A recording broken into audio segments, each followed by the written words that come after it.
श्रीपरमात्मने नमः। अथ गीताध्यानश्लोकाः। ॐ पार्थाय प्रतिबोधितां भगवता नारायणेन स्वयं व्यासेन क्रथितां पुराणमुनिना मध्ये महाभारतम् अद्वैतामृतवर्षिणीं भगवतीमष्टादशाध्यायिनीम् अम्ब त्वामनुसन्दधामि भगवद्गीते भवद्वेषिणीम्। नमोऽस्तु ते व्यासविशालबुद्धे फुल्लारविन्दायतपत्रनेत्र येन त्वया भारततैलपूर्णः प्रज्वालितो ज्ञानमयः प्रदीपः। प्रपन्नपारिजाताय स्तोत्रवेत्रैकपाणये ज्ञानमुद्राय कृष्णाय गीतामृतदुहे नमः। वसुदेवसुतं देवं कंसचाणूरमर्दनं देवकी परमानन्दं कृष्णं वन्दे जगद्गुरुम्।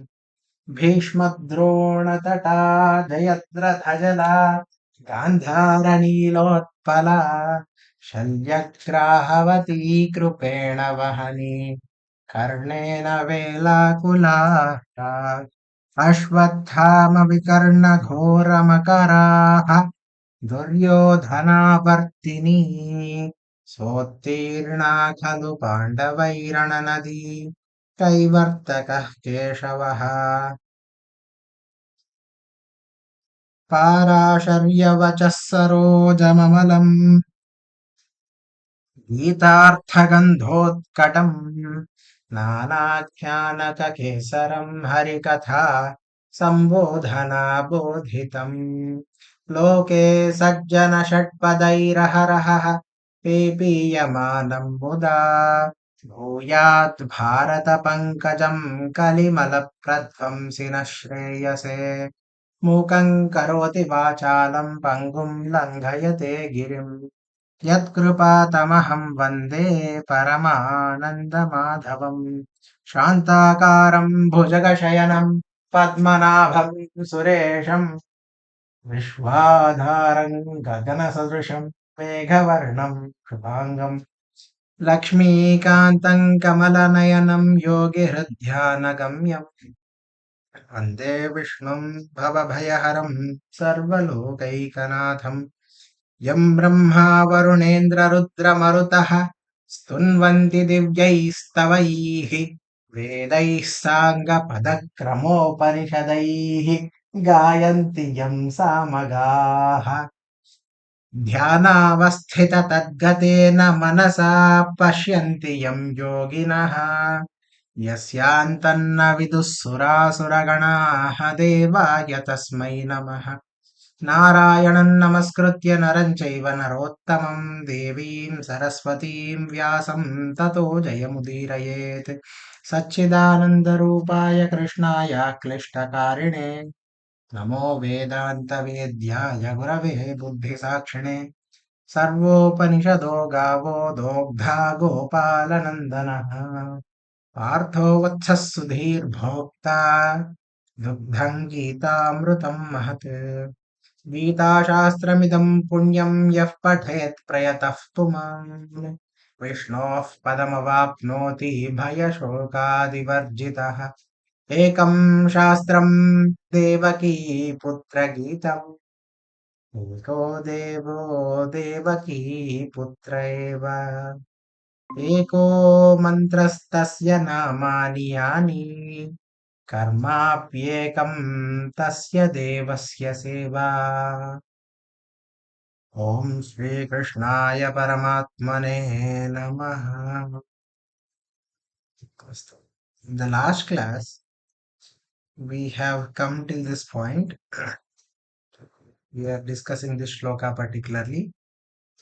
Tapamyaham varsham निगृह्णाम्यहमुत्सृजा निगृह्णाम्युत्सृजामि च निगृह्णाम्युत्सृजानि च sorry what am I saying तपाम्यहं वर्षम् तपाम्यहम् तपाम्यहमहं अहं वर्षं वर्षम् निगृह्णाम्युत्सृजामि च अमृतं चैव मृत्युश्च सदसच्चाहमर्जुन सदः च अहं हे Arjuna. Okay. We're about to read this Shankara Bhashya. Tapaha aham. Tapamyaham. I am the one who is doing tapa. Tapamyaham. Heat. I am the one who is causing heat. Adityo bhutva केश्चित् रश्मिभिः उल्बणैः किम् उल्बणः इत्युक्ते उल्बणः उल्बण इत्युक्ते two सम् big उल्बण उल्बण एक्सेप्शनल् इति ओ उल्बणैः रश्मिभिः रश्मिभिः इत्युक्ते rays of light रश्मि is ray रश्मिभिः उल्बणैः कैश्चित् भूत्वा आदित्यो भूत्वा तपामि ऐ हीट् द अर्त् अहं वर्षं कैश्चित् रश्मिभिः उत्सृजामि वट् अहं वर्षं कैश्चित् रश्मिभिः उत्सृजामि oh through some rays I cause tapa through some other race. I cause varsha. उत्सृज्य पुनः निगृह्णामि कैश्चित् रश्मिभिः अष्टभिः मासैः पुनः उत्सृजामि प्रावृषि. So I think he is talking about the cycle of months, right? Seasons. Every 8 months, like after 8 months, he takes them like the Varsha comes and then after some time it is taken away. Amrutam chaiva devanam aham the amrutam devanam amrutam mrutascha martyanam. I am the death. I am the amaratva of devatas. I am the mrityu of the manushas. Mrityanam ityukte those who have mrityu. सत् यस्य यस्य सत् तत् सम्बन्धितया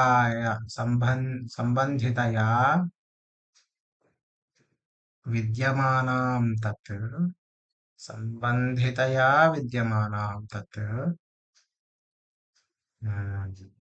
ओहो सम्बन्धितया विद्यमानं यत् सत् तत्. So he is saying that the transactional sambandhitaya, the transactional is truth. Tad viparitam asaccha evam aham Arjuna. So even this asat, that is the transactional falsehood, that is also me only. While the transactional truth as well as transactional falsehood, both are me. Na punaha atyantameva asat bhagavan. न पुनः अत्यन्तमेव असत् भगव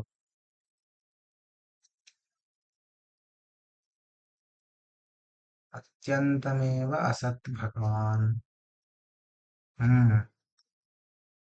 okay पुनः अत्यन्तम् असत् भगवान् न इति वा ಯಾರೋ ಕರ್ಕೊಂಡು ಬಂದಿಲ್ಲ ಮನೆಗೆ ಅವ್ರನ್ನ ಸ್ಕಾಟ್ಲೆಂಡ್ ಹೌದು ಅಲ್ಲಿ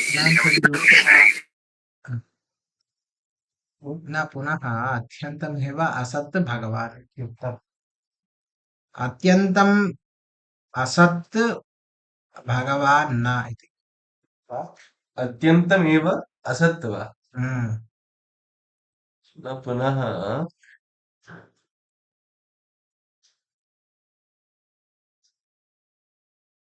ओ अग्रे किमस्ति भगवान् देन् हम्म.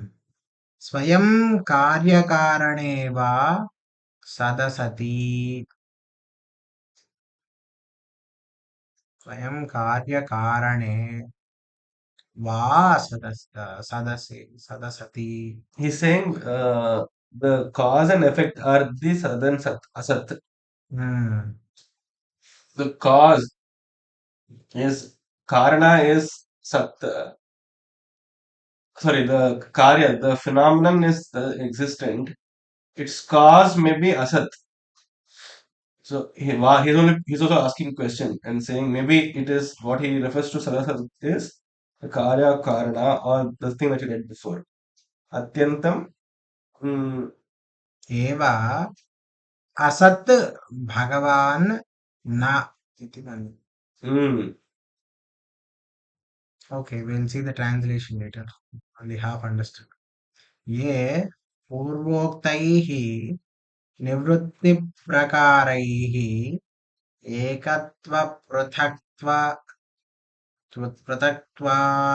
पृथक्त्वादिविज्ञानैः यज्ञैः मां पूजयन्तः उपासते ज्ञानविदः ते यथा विज्ञानं मामेव प्राप्नुवन्ति यथा विज्ञानं. So again he is pointing out that ये पूर्वोक्तैः, so those people who follow the purvokta mm, nivrutti prakaraihi. mm. What is this nivrutti prakara? Nivritti Marga, like that of sannyasa and spiritual, of giving up. That is nivrutti. Nivritti. Nivrutti means to come back. Pravritti, Nivritti is what they usually say. Oh. Uh, Nivrutti prakaraihi ekatva पृथक्त्व आदि विज्ञानैः यज्ञैः मां पूजयन्तः उपासन्ते mm, ज्ञानविदः ये यथा विज्ञानं मामेव प्राप्नुवन्ति. So whatever they use, regardless of the marga, ekatva, atmatva, etc., they will definitely get to me if they are jnani and also they are following these yajnas. इति उक्तवान्. ये पुनः अज्ञाः, so he is making the distinction between ज्ञानिभिः किं कुर्वन्ति, अज्ञाः किं कुर्वन्ति. I think that will continue into the next shloka. ये पुनः अज्ञाः कामकामाः किं कुर्वन्ति इत्युक्ते तत् अग्रिमश्लोके अस्ति. अस्तु. So what is being said here? I am Sat, existence, the effect which has come into being in relation to its cause, and its opposite, Asat, non-existence. Non-existence, the cause which has not become manifest as the effect of possessing name and form. It cannot be admitted that the effect has absolute existence. For the Upanishads say, all transformations has speech as its basis, and it is name only. So this is Chandogya Upanishad.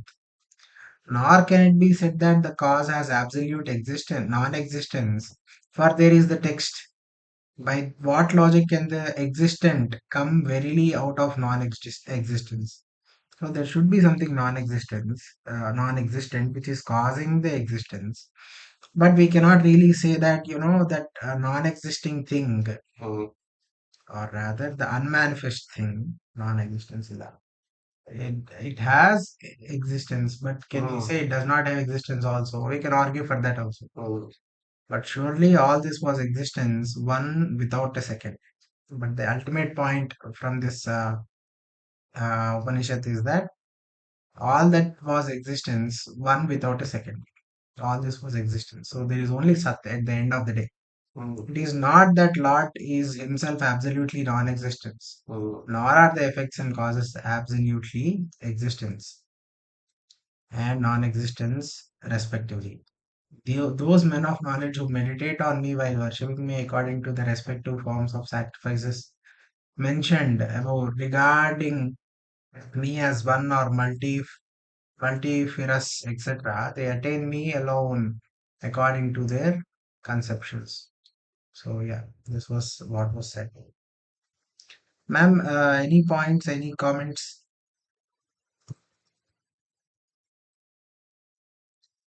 Usha ma'am, namaste. Namaste. No, I'm just following. I might be bit off today. I'm not doing that great, and throat is also not supporting. I'm listening. Okay. All right. Yeah, Please Dhanyavada. feel free to unmute yourself anytime you would like Sure, to. sure. Yeah. Okay. I might really reduce the discussion time by taking the very No, no, no, tangential. ma'am. You don't have to worry about that at all. It's fine. It's Yeah, completely sure, fine. sure. Dhanyavada. Uh, yes. Okay. त्रैविद्या मां सोमपाः पूतपापा त्रैविद्या मां सोमपाः पूतपापा यज्ञैरिष्ट्वा स्वर्गतिं प्रार्थयन्ते यज्ञैरिष्ट्वा स्वर्गतिं प्रार्थयन्ते ते पुण्यमासाद्य सुरेन्द्रलोकम् ते पुण्यमासाद्य सुरेन्द्रलोकम् अश्नन्ति दिव्यान् दिवि देवभोगान् अश्नन्ति दिव्यान् दिवि देवभोगान् Okay. त्रैविद्या मां सोमपाः पूतपापाः यज्ञैरिष्ट्वा स्वर्गतिं प्रार्थयन्ते मां प्रार्थयन्ते स्वर्गतिं मां प्रार्थयन्ते इति वा स्वर्गतिं मां प्रार्थयन्ते Hmm. कथं Hmm. त्रैविद्याः those people who know the Vedas Hmm. Putapapaha having completely free of papas yajnarištva यज्ञैः इष्ट्वा yajnaihi ishva by doing yajnas swargatim mam prarthayante Hmm. kim swargatim prarthayante iti va what is this So mom doing त्रैविद्याः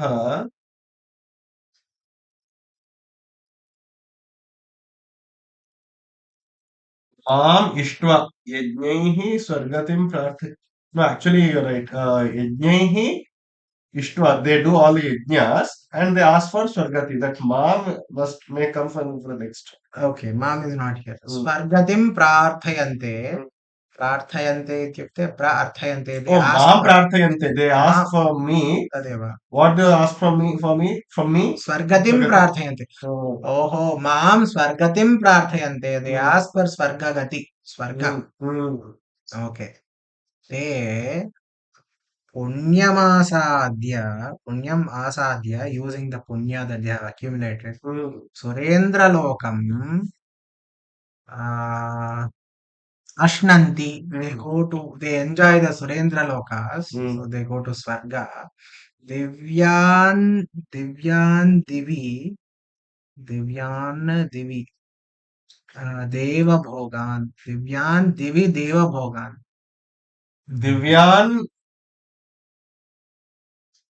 अष्टन्ति दिव्यान् देवभोगान् अष्टन्ति दिवि दिवि इत्युक्ते स्वर्गे. स्वर्गे तदेव हा. सुरलोकम्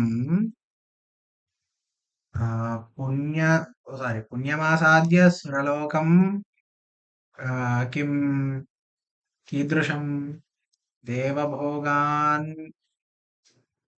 दिव्यान् दिव्यान् ashnanti divi दिवि.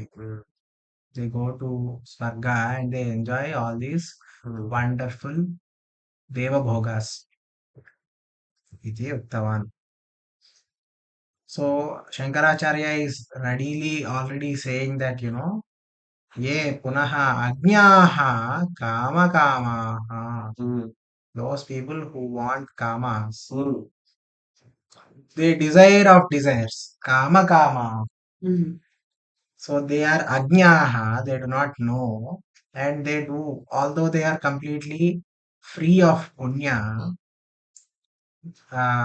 by doing all this tapas they the pujas and yajnas they ask for swarga and they go to swarga and they enjoy all the sukhas but there is a but coming that's what he is saying Correct. let's read the next shloka and then we'll get back Yeah. or should we Yeah, we should do that. Ah. ते तं भुक्त्वा स्वर्गलोकं विशालम् ते तं भुक्त्वा स्वर्गलोकं विशालम् क्षीणे पुण्ये मर्त्यलोकं विशन्ति क्षीणे पुण्ये मर्त्यलोकं विशन्ति एवं त्रयी धर्मम् अनुप्रपन्ना एवं त्रयी धर्ममनुप्रपन्नाः गतागतं कामकामा लभन्ते गतागतं कामकामा लभन्ते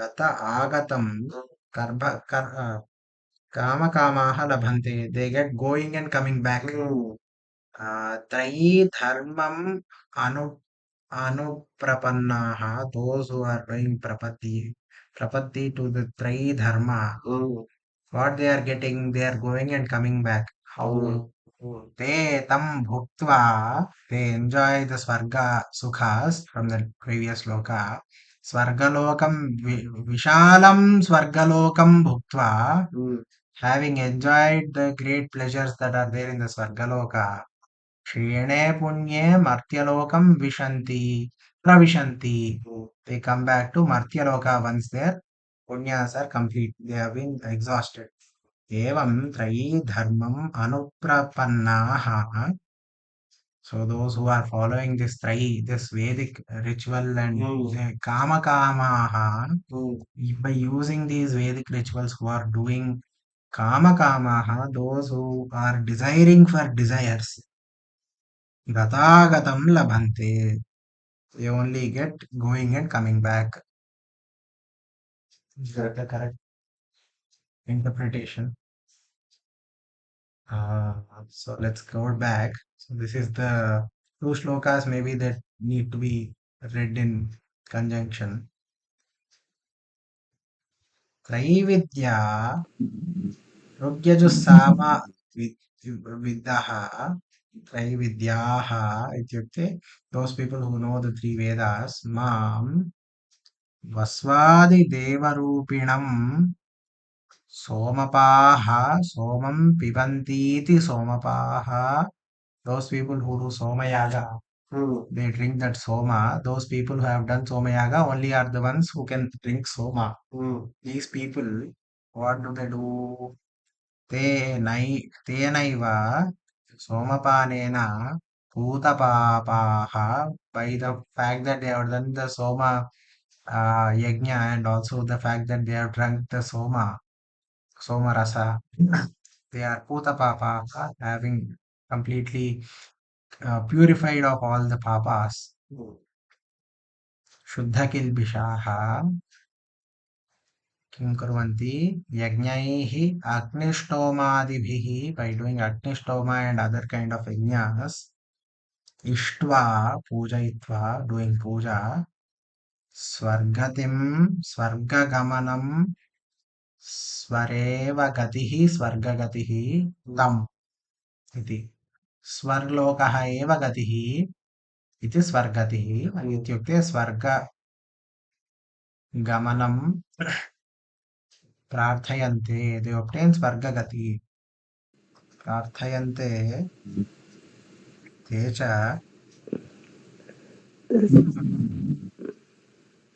This internet, this one break is there. no problem Uh, एवञ्च ते च पुण्यं पुण्यफलम् आसाद्य by using the punyaphala सम्प्राप्य आसाद्य इत्युक्ते सम्प्राप्य obtaining punyaphala सुरेन्द्रलोकं शतक्रतोः स्थानं the place where one goes after Shatakratu season. Shatakratu is called Indra. Shatakratu. Surendra. Oh, Shatakratu. Shatakratoho sthanam. They get the place of leading the way. Oh, I see. Shatakratu ityukte the one who has done Shatakratu. That's 100 years. So anybody who has done 100 100 Ashwamedha, right? Ashwamedhas. One of the one which the very big, the biggest one Okay. is called Kratu, Shatakratu. Shatakratoः स्थानं अश्नन्ति भुञ्जते You obtain it and enjoy. Hmm. Divyan divi bhavan अप्राकृतान् अप्राकृतान् इत्युक्ते very very artificial Supernatural. नान् natural super natural देवभोगान् देवानां भोगान् भुञ्जते they enjoy these devabhogas. So I think this is in line with the question that we had asked from that day. Those who don't have papa, they because they have the Bhuta papa, but they have punya. So they will be thrown into Swarga because such a situation on earth is impossible. So they enjoy all that bhoga there. And then they come back. Once the wallet is empty, they Fall back with everything zero. Everything zero. Yeah. But still in that life, they will again do punya and papa. Yeah. So there is no end. So until and unless we actually get jnana, there is no other way. Correct. Iti. Actually, this sloka, if you look into the previous adhyaya, it's already being told, right? Those who are done punya, they'll go to sarga. Yes, ma'am. Again, the key word I remember as sakama karma. Correct, ma'am. Yes. Okay, so this raises a one more question, just for fun. Then why should there be yajna with certain desires? Because it is for those who see, I think this is what the system is, in the sense that not everybody is able to do nishkama karma, and it takes a lot of janmas and practice in order to ultimately obtain that jnana. But meanwhile, this is the system that is running. We can understand that Dasharatha did Putra Kameshti Yaga. It's very clear because Yes, ma'am. they require next descendant, and it is rightfully for the entire kingdom. When there are so many yajnas, and if the person, if he does good, and he's and he has to, and there will be a result, and that he has to go to Sarga and then eat the food and then come back. What's the point of such kind of yajna?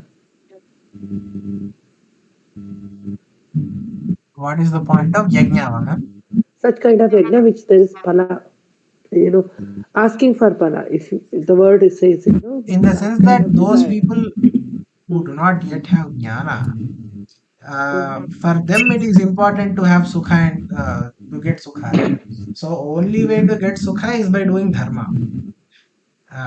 In the sense that if when we talk about jnana and mukti, right now that is not the context. Those people who are doing yajnas, they have some sukhas that they want. For example, having sons is a sukha that Dasharatha wanted, and hence he That's all does the. justified for his responsibility as a king. Yes, ma'am.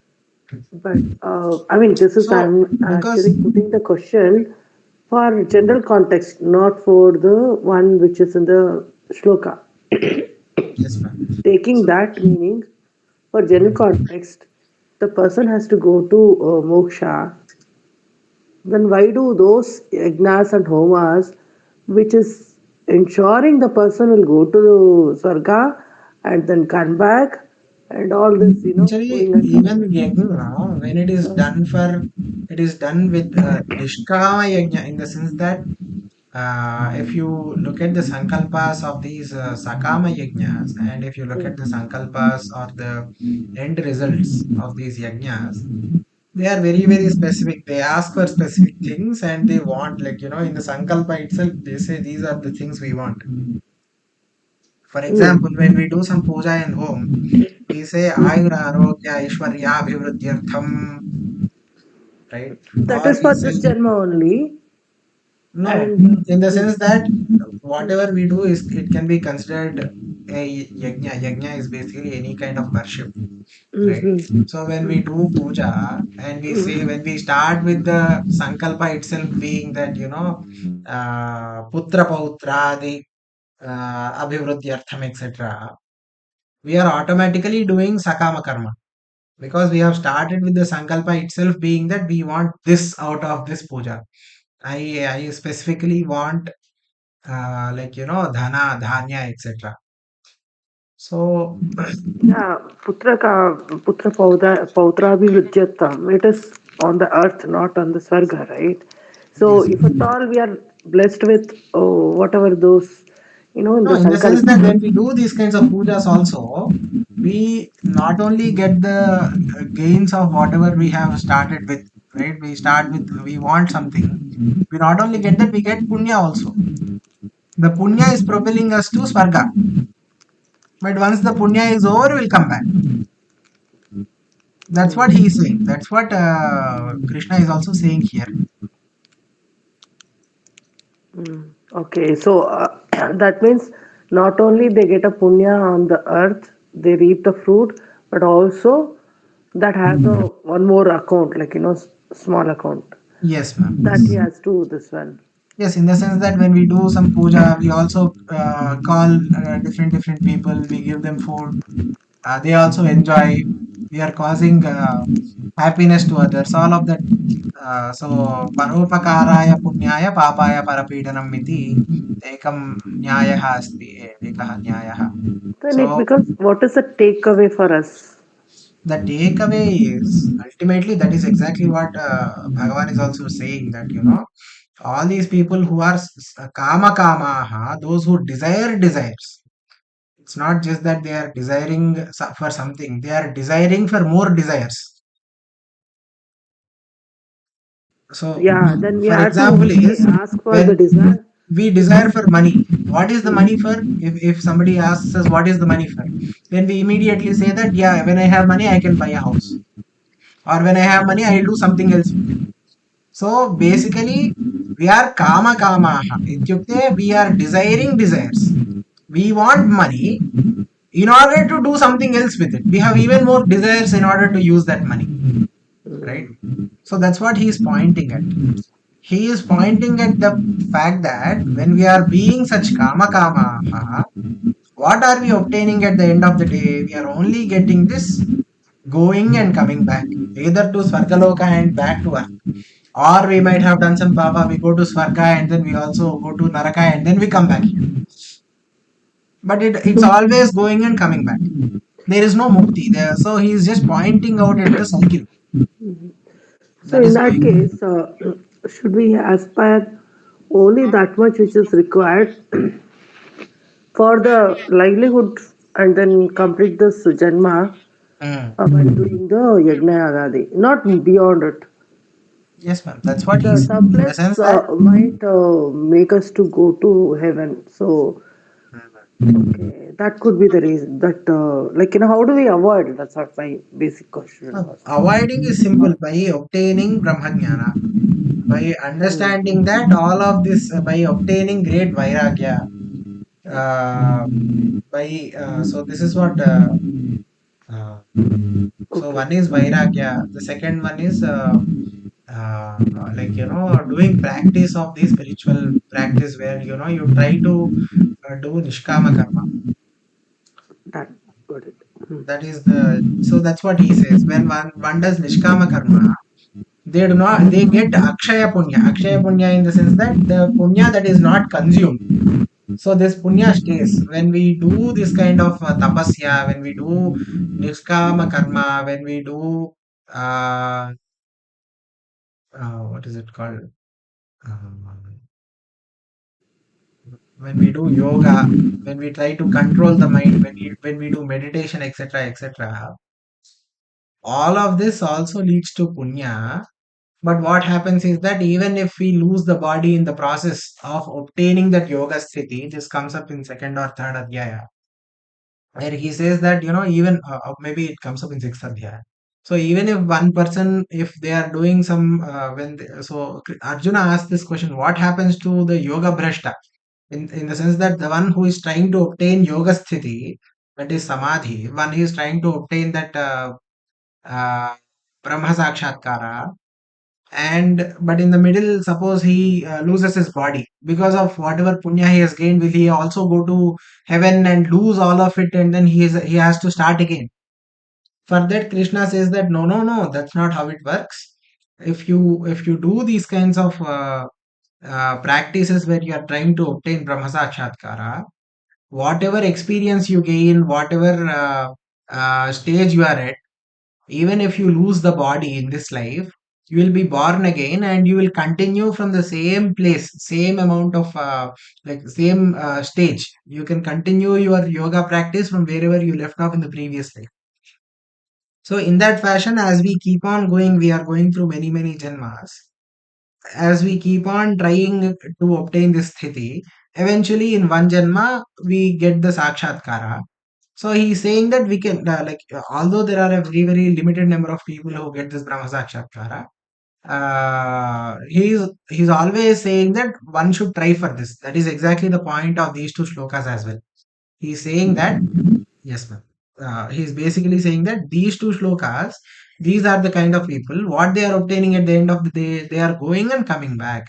So he's pointing out the fact that this is not of much use. This is actually not a good use of the Janma itself. He's not saying it's bad to do like yajnas, etc.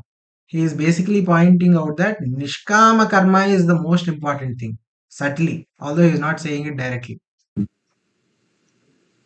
Yeah, that's the conversely I was talking, like, you Hmm. got to do some yagna for some desire, that to fulfill your this one, they call, what is that, chaturvida phala, something comes, no, for that. Yes, ma'am. uh, Yes, yes. So in the sense that we do Nishkama and karma, we once try he to gets follow that the feeling, dharma. and he has to, like, have the um, required of this one to survive. Hmm.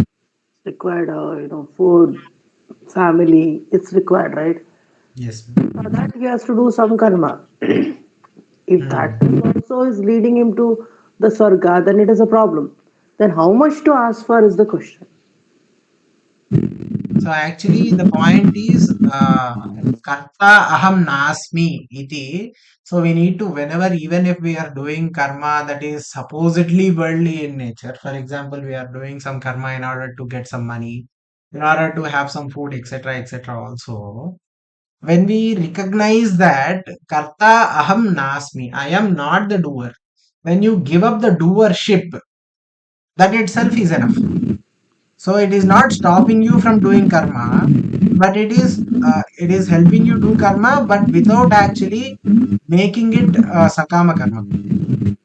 Okay, that's great. Yeah, that's So this came up before also. Krishna says this only. He says the one who thinks that he is the doer is alpa buddhi or something like that. He says. mm, very good So, point. but we have a very very strong sense. At least I have a very very strong sense of I am the doer. I am doing something, etc. I mean, But that is what exactly. needs to be removed. That is what needs to be slowly looked at. What is this I? Who is doing it? Am I really doing it, etc.? So this is the kind of Atma Chintana I have to do in order to one day hopefully completely understand that yes, I am not the doer. Then in the Sankalpa, we'll always say we'll start with Mama. Yes, ma'am. Where is that? You got to say Mama, Mm. but how can we say that I'm not the Karta? I am not the Karta in the sense that you truly understand that you are not doing it at all. Although you are saying Mama, etc., etc., you see that you are not this body and mind. When you say mama, who is saying this mama? Mama is being said by the mind, and it is being said by the body, directed by the mind. But you understand that you are not the body nor you are the mind. You are the atma, which is always separate and which is always what is it, never touched by the body and mind. So that is how. Yeah, got it. Thank you. So even if somebody is saying mama, that does not necessarily make them doing sakama karma. If ultimately if they know that they are not the doer, they are the atma. I think that's what I think.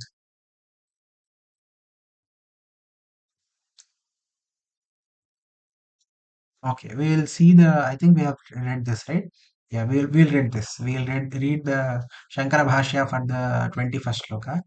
Tetam bhuktva, these people, tam, what is the tam? Tam swargalokam vishalam bhuktva, after eating or enjoying, bhuktva meaning enjoying, swargalokam vishalam,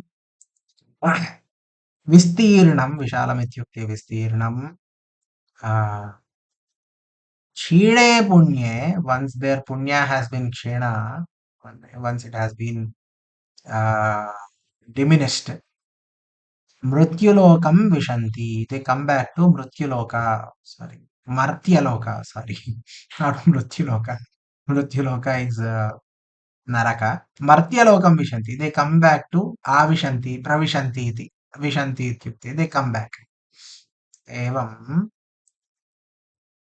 यथोक्तेन एवम् इत्युक्ते यथोक्तेन as said above प्रकारेण यथोक्तेन प्रकारेण in this fashion त्रयी dharmam kevalam vaidikam karma. So by doing only vaidika karma, anuprapannaha gatagatam. Anuprapannaha, those who are only doing vaidika karma, gatancha agatancha gatagatam. Gatam means gone, agatam means coming back, gatagatam going and coming back. Gamanaagamanam iti, so going and coming back iti. Kamakamaha, kaman, kamayante, those people who are desiring for desires. Iti. Kamakamaha, these kamakamaha, what do they get? Labhante. Gatagatameva labhante. They get going and coming back. Natu swatantriyam kvachit. They do not get any kind of swatantriya. They are always paratantra. They are always going in cycles and loops of Swarga, Naraka, and Bhuloka. They are going in this cycle, but there is no Swatantra. Ityarthaha. Ye punaha nishkamaha. Okay, this is being continued. I think this is what is being continued. Ye punaha nishkamaha samyak darshinaha. So that's what he is saying. Samyak darshinaha, those who have the right mindset. Samyak darshinaha, those who can see correctly. Samyak meaning correct. Darshinaha, those who are able to see. That is basically Sudarshanaha iti. Sudarshanaha kim karoti? Nishkamaha Sudarshanaha punaha kim kurvanti? What do they do? It is being explained in the next shloka. महोदय भवान् पठतु अनन्याश्चिन्तयन्तो माम् अनन्याश्चिन्तयन्तो माम् ये जनाः पर्युपासते ये जनाः पर्युपासते तेषाम् नित्याभियुक्तानाम् तेषां नित्याभियुक्तानां योगक्षेमम् वहाम्यहम् योगक्षेमं वहाम्यहम्. ओके. अनन्यः चिन्तयन्तः अनन्याश्चिन्तयन्तः अनन्यः चिन्तयन्तः not thinking about anything else. Mam ye janaha pari upasante, those who do great upasana of me without thinking about anything else. Tesham, for them, nitya abhiyuktanam, nityabhiyuktanam, I don't know what this means. Yogakshemam vahamyaham, vahami, I'll carry what? Yoga and kshema, their well-being. What is this? Nitya abhiyuktanam, अभियुक्तः इत्युक्ते युक्तः one who is attached like in union with me. abhiyukta, charged, diligent, applied. Nityabhiyuktanam. Oh, I see. Ananyaschintayaha nityabhiyuktanam. इति वा? आम् आम् अनन्याश्चिन्तयन्तः मां ये जनाः पर्युपासते तेषां नित्याभियुक्तानाम्. Okay. Those people who are diligent in this ananya chintana, तेषां योगक्षेमं वहामि. I'll take care of their yoga and kshema. Those people who are not thinking about anything else. Ananyaha, not different, not other. Chintayantaha, not thinking about anything else. Mam, ye janaha, paryupasate, they do this upasana of me. What is this pari? What does the pari upasarga mean here? परितः सम्पूर्णम् उपासते इति अपि स्यात्. परितः, ओहो, सम्पूर्णमिति. Paryupasana, worship, sitting around. Sitting around इति दत्तम्. अस्तु, पर्युपासन्ते, सम्पूर्णतया उपासन्ते, तेषां नित्याभियुक्तानां योगक्षेमं वहामि. अहमेव योगक्षेमं वहामि is what he is saying. Hopefully, ma'am, this cleared the doubt that you had. So those people who are always doing this nishkama karma and they are always thinking about me, who is me, the Atma, they are always in the Atma Chintana, they are always looking at the Satya, their Yogakshema are being carried by Krishna himself, are being taken care of. Yeah, it was very thought-provoking, the previous two, this one itself, and the answer is in this 9.22. Yeah. Yes. Let's see what Shankaracharya has to say. Ananyaha अपृथक् भूताः परं देवं नारायणम् आत्मत्वेन गताः सन्तः नारायणम् आत्मत्वेन गताः. Those who have obtained Narayana, आत्मत्वेन नारायणं गताः सन्तः, being like that. चिन्तयन्तः मां ये जनाः सन्यासिनः पर्युपासन्ते. So these people who have obtained Narayana in their own form, Atmatvena, as their own Atma, they have obtained Narayana being their own Atma, being like that, Chintayantaha, thinking about me, ye janaha, those people, सन्यासिनः इति शङ्कराचार्यः लिखति. सम्यक् न्यासं कृतवन्तः इति. सर्वं परित्यज्य, so they have done tyaga of everything. Sannyasi is basically referring to the fact that they have done tyaga of everything. Paryupasante, they do puja of me, they do upasana of me. So upasana does not necessarily mean puja. Just by thinking about the fact that that Atma eva Narayanaha iti yad bhavana asti, tadeva upasana. Paryupasante, when they are in that state, when they keep on living like that, tesham Paramartha Darshinam, those who are able to see the Paramartha, the ultimate meaning, Paramartha Darshinam, Tesham, for these people, Nityabhiyuktanam,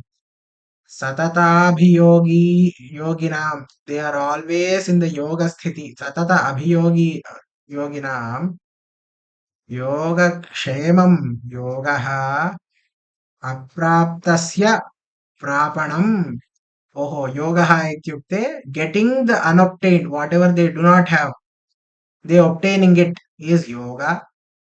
Kshema, tad rakshanam, whatever they have, the rakshana of what they have is kshema. So, getting what we don't have is yoga, and obtaining of rakshana, or what is it called?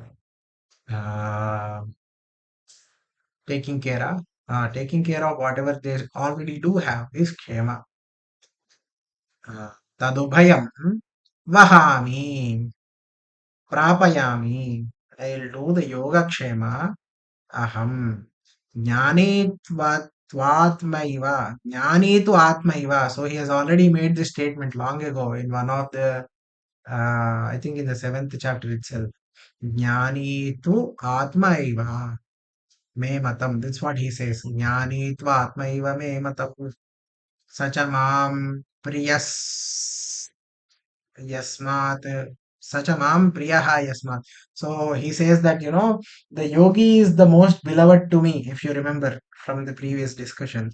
Why is he calling this yogi to be the Paramapriya? Why is he the most beloved?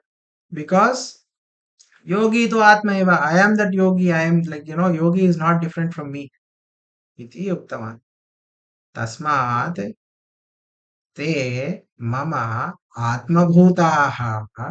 They being me only, priyascha, beloved. Iti. So why is he doing the Yogakshemam kimartham vahati Bhagavan? Why is he doing the vahana of yoga and kshema? Because mama atma bhutaha iti karanina. They are his own being iti karanina. Nanu anyeshamapi. Not only that, for others also, Bhaktanam, for the bhaktas, Yogaksnemam Vahatyeva Bhagavan. So he is also clarifying that he is not only taking care of the yogi, the sannyasi, he is also saying that not only that, but of course the other bhaktis, other bhaktas, Yogakshemam Vahatyeva Bhagavan. Definitely Bhagavan takes care of them too. Now, that's what he is saying. Anyeshamapi भक्तानां योगक्षेमं वहत्येव भगवान्. सत्यं वहत्येव, किन्तु सत्यं truth वहत्येव, किन्तु अयं विशेषः. But this is particularly, so he is saying that although he does yogakshema rakshana, like he takes care of yogakshemas of everybody, this is particularly vishesha. There is a vishesha to this particular yoga kshema that is taking care of for these people. Anye ye bhaktaha te atmartham swayamapi yoga kshemam ihante ananyadarsinastu na atmartham yoga kshemam ihante. So the difference between the normal bhakta and the yogi is being like, why exactly is this being said by Bhagavan? Why is Bhagavan promising that he'll take care of those yogis? Why exactly? He anyways takes care of every bhakta, right? So in order to answer that question, he's saying, Anyeye bhaktaha, so other people, what do? They do atmartham swayamapi yogakshemam ihante. They try to obtain the yogakshemas on their own, right?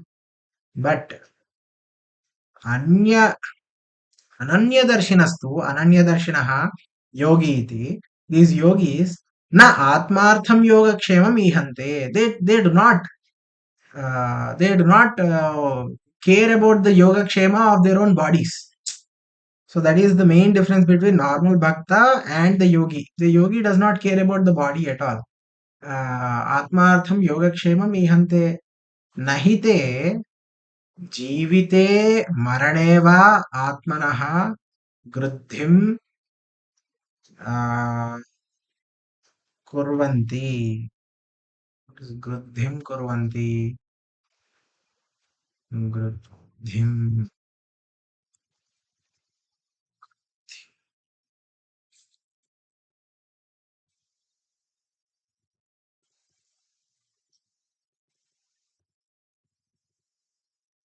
Oh. Griddhi is greed. Oh, greed. I see. So so what are these yogis doing?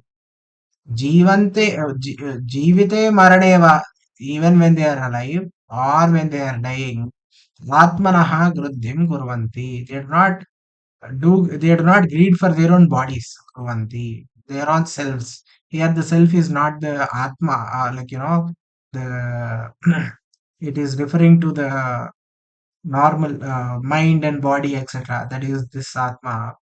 Gruddhim kurvanti kevalameva bhagavat charanaha केवलमेव भगवच्चरणाः ते अतः.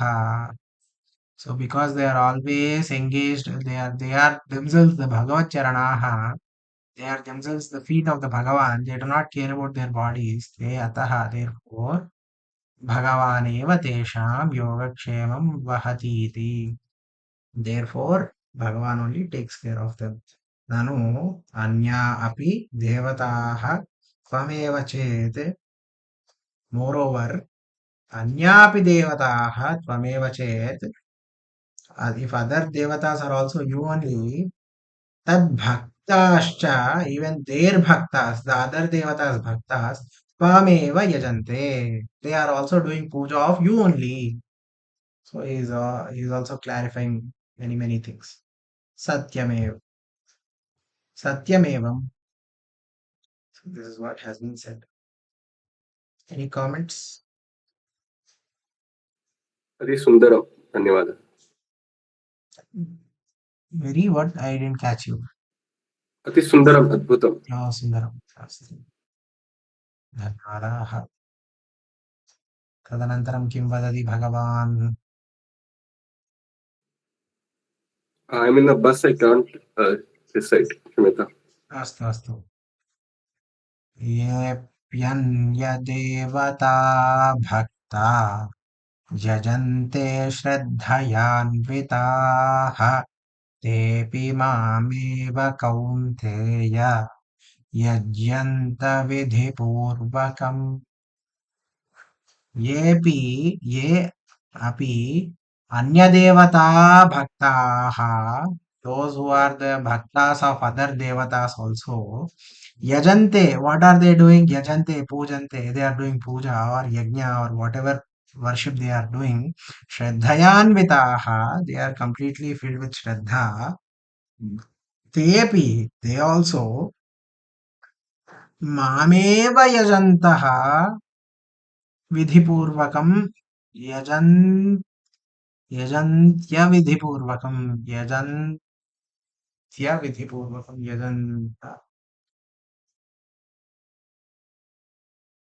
यजन्ति विधिपूर्वकं यजन्त्यविधिपूर्वकं.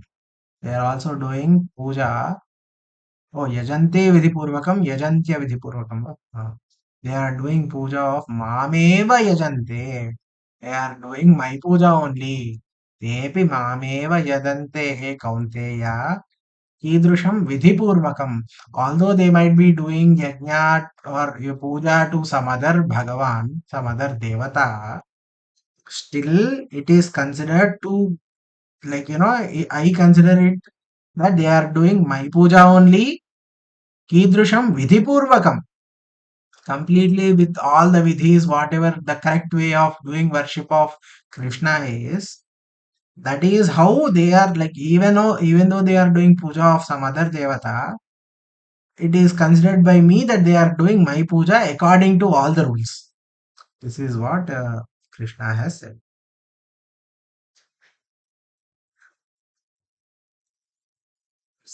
Tadanantaram vadati yepi. Okay.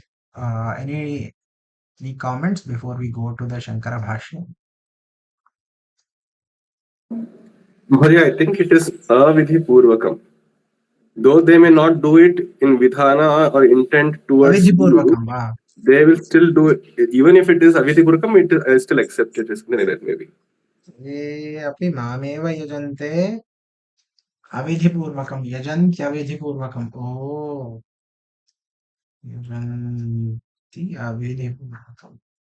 किम् अविधिपूर्वकम्? अविधिपूर्वकं यजन्ति इति वा? They are doing puja of me without the vidhi. Okay. अस्तु. येऽपि अन्यदेवता भक्ताः अन्यासु देवतासु भक्ताः अन्यदेवता भक्ताः सन्तः यजन्ते पूजयन्ति श्रद्धया आस्तिक्यबुद्ध्या, with the buddhi of knowing that the Bhagavan exists, this devata exists. Anvitaha anugataha, okay तेऽपि मामेव कौन्तेय यजन्ति अविधिपूर्वकम् ओ यस् अविधिपूर्वकं यजन्ति अविधिः अज्ञानं तत्पूर्वकं यजन्ते इत्यर्थः so although they are doing puja of somebody else they are doing puja of me only but they are ajnanis ityuktavan so I think this is weaponized by other uh, uh, siddhantas but I think we have to always like mahameva ityuktavan ityukte they are doing ultimately they are doing the puja or they are trying to obtain the atma only but they are they are still looking outward इति कृत्वा अविधिपूर्वकम् अभवत् Aham chintayami yat I interpret this avidhi purvakam as, for example, if I'm doing puja of, let's say, even if it is Krishna or even if it is, Rama or whoever, I might be doing vidhanas, avahana, dhupa, etc. to the other gods. He may be saying, even though they may be doing the Shraddha puja to other gods, they are worshipping me, but of course, it's not exactly through the same rituals as they have done it to the other. Because it was a belief that the right rituals alone will lead to the right, will connect to the right devata. So the proper pin code must be there to reach the address. But Okay. even if the pin code is wrong or directed towards someone else, it will come to me only, something like that.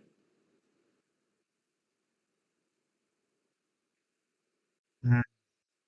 And I think we also discussed this in that in the Shivananda Lahari class where he also says, Jananam Ritiyutanam Sevaya Devatanam. So there the word Devata is usually interpreted to mean Indriyas. Those who worship other Indriyas also are in a way worshipping you only, O Shambhu, though it's in a different way because they are looking for the same Atma Ananda Rasa, but Correct. in the wrong place. So Avidhi Purakam in the wrong place, we are looking for it. Correct. That makes sense, yeah. I think Krishna will only clarify if we just Oh, astu, astu. किमर्थमित्युक्ते अत्र अन्तिमवाक्यं पठतु कस्मात् ते अविधिपूर्वकं यजन्ते इत्युच्यते is continuing to explain what exactly are there the अविधिपूर्वकत्वं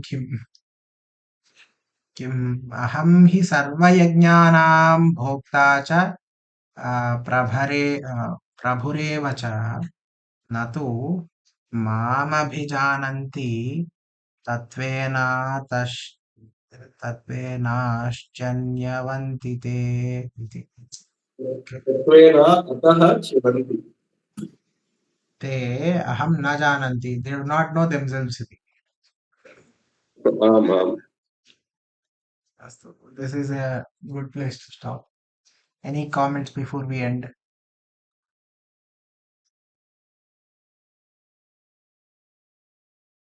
अस्तु कायेन वाचा मनसेन्द्रियैर्वा बुद्ध्यात्मना वा प्रकृतेः स्वभावात् करोमि यद्यत् सकलं परस्मै नारायणायेति समर्पयामि यदक्षरपदभ्रष्टं मात्राहीनं च यद्भवेत् तत्सर्वं क्षम्यतां देवनारायण नमोऽस्तु ते